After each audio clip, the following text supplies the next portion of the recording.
দর্শক বিলাল আজকে থেকে এই লিচু গাছের পাতা বিক্রি করবে। বাইরে ভাই সব বিলাল পাগল হইয়া গেছে গা। বর্তমানে দেখতে পাচ্ছি সে নাকি লিচু গাছের পাতা 1,000 টাকা করে বিক্রি করতেছে।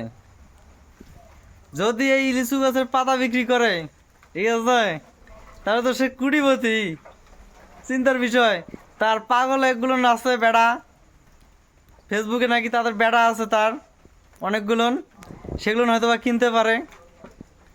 লিচু গাছের পাতা পাগলে কি না কয়, ছাগলে কি না খায়, কথায় আছে না। সব বিল্লাল এখন পাগল হইয়া গেছে গা।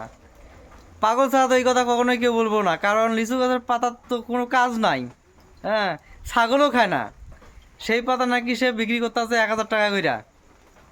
চিন্তার বিষয় না ভাই। তোর কেউ যদি না কিনে, ঠিক আছে, তোর এগুলো ছেলে আছে নাকি ফেসবুকে, ফেসবুকে নাকি তুমি বাবা অনেক কয়জনকার, সেগুলো তোমার ছেলেগুলো কিন্তু কিনবে। চিন্তার কোনো বিষয় নাই। হ্যাঁ, তুমি চালিয়ে যাও, চালিয়ে যাও। তুমি সামনের দিকে কোটিপতি হয়ে যাবা লিচুর পাতা বিক্রি করে।